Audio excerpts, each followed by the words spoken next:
amazing truths that come out of the lectures on faith. And we'll talk more about the lectures on faith in the DNC year that's coming up soon for Come Follow Me. And it's interesting, the lectures on faith were originally, actually, if we look at the Doctrine and Covenants, just briefly an aside, were originally called the Book of Commandments. And when the lectures on faith were included in the Book of Commandments, the church changed the book to Doctrine and Covenants. And so actually the doctrine was the lectures on faith. Just an interesting note. So we encourage you to read lectures on faith again.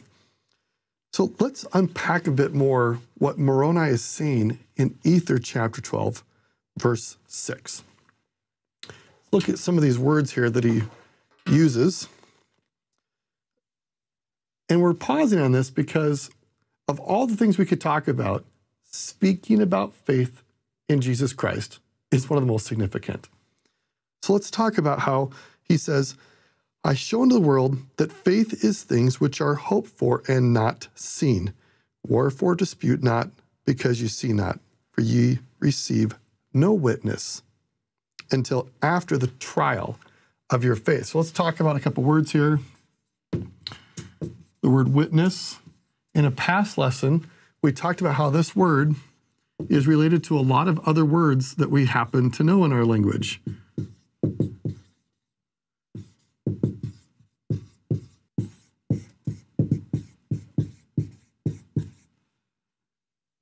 A witness comes through seeing, and our word video means to see. You're watching a video right now. You are seeing something. And seeing something gives you evidence. And notice that the base word of evidence is video. But you have to do the trial. And that comes from the word try.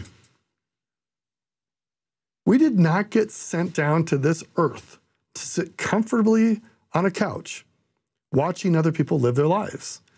We came down to try things. And the purpose of the atonement is to help us overcome failed trials. Now, we all know, we've been told pretty clearly there's a whole bunch of things that we shouldn't try. But in terms of all the things that we could try in our lives that could help us grow and develop to be like God are innumerable. And imagine a scientist who says, I'm not going to do the trial until I have evidence that I'm going to get what I want out of the trial. In the world of science and in our own lives, the only way to learn is by trying things and learning from the experience. And again, the power of the atonement is we may make mistakes. I may drive down a road that turns out to be the wrong way. In fact, let me just tell a brief story about this. Some years ago, my wife got an opportunity to study Shakespeare at the Folger Institute in Washington, D.C. So while she was off studying during the day, I was doing a variety of activities around Washington, D.C., which is a very large city with lots of roads. And I took a lot of wrong turns. I was trying to get places, and I took many wrong turns in trying to get to different places. By the end of that summer, I knew where to go because I knew where all the roads went. And usually, most of the roads did not go where I wanted to, because I had driven down all of them and learned, oh, that doesn't take me where I want to go. I had had all sorts of trials, and I saw things, and I got evidence. So in your life, you might ask yourself, what am I trying to do? What evidence am I seeking?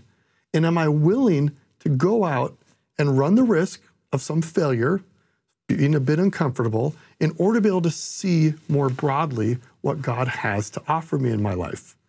And just remember that you can have total trust and confidence in the atonement of Jesus Christ to cover you. What would happen if I went and tried out a new job, built new friendships, tried a new form of service, maybe a new form of humility? Maybe I tried to be more introspective. Maybe I tried to pray longer. Maybe I tried a new way of spending time in the scriptures. Try, try, try. And as you act, you will see. God will give you witnesses through visions, and you will have evidence of who he is. And I think that summarizes powerfully what Moroni is trying to get at here, that you have no witness until you try. your faith.